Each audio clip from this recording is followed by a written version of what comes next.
where a brazen daylight attack unfolded Thursday afternoon along the notorious Okada axis of the Benin-Ore Expressway in Edo State, as armed assailants opened fire on stalled traffic, killing at least one motorist and abducting several others in a terrifying scene captured on video. Let's take a look. I'm a kidnapper. For broad daylight, kidnapper. And all you just shoot here.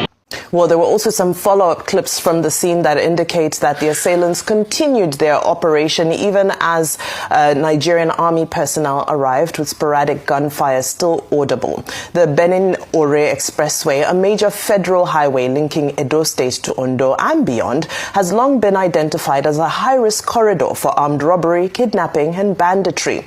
Now, despite the presence of multiple security checkpoints, criminal groups continue to exploit heavy traffic, poor visibility in bushy areas and slow response times to carry out ambushes, often in broad daylight. Well, of course, this is the kind of story that generates several reactions. Let's go.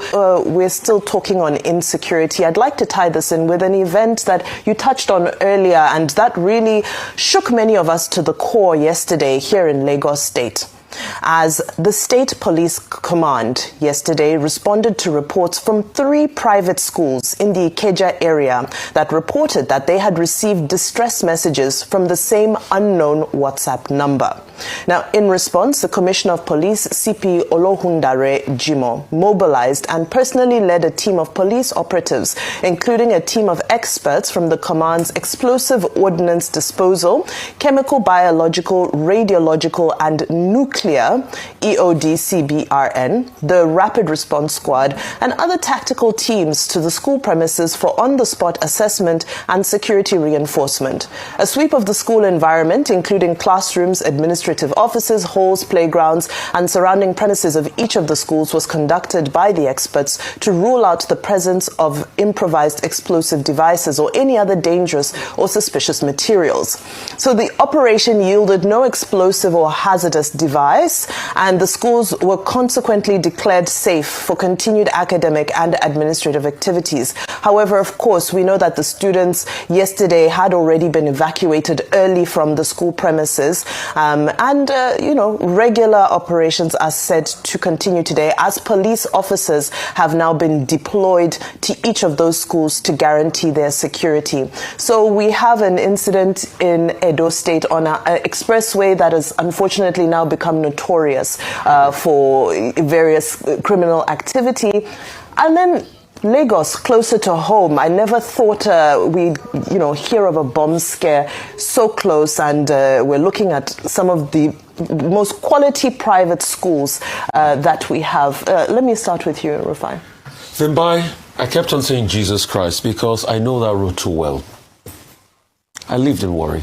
I plied that road. We'll come on holidays through that road.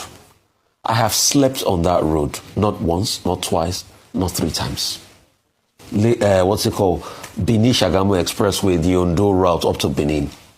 We felt safe. We felt secure. Vimbai, today, you can hardly ply that road. I still had a friend that plied that road yesterday, and that's why my mind was not at rest. In fact, I had to ask him, hope you're okay.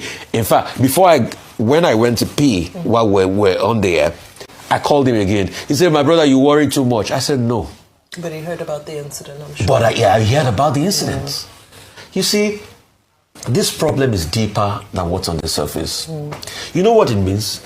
The Nigerian state has gradually lost the monopoly of violence. Section 14, Section 2 says the role of the government is to protect people. Nigerian governments have finally shown that they cannot protect people again.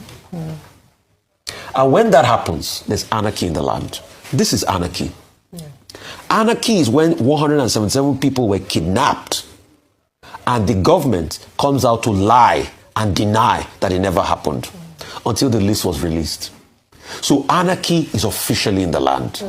The question is if you are part of it, if you get affected, that's when you know the impacts. The people that died there are not just numbers. Allegedly, because we don't even see it. So what can we do? The government, yes, America will help you, give you some you should be able to effectively diverse a means, because all that you are doing apparently is not working.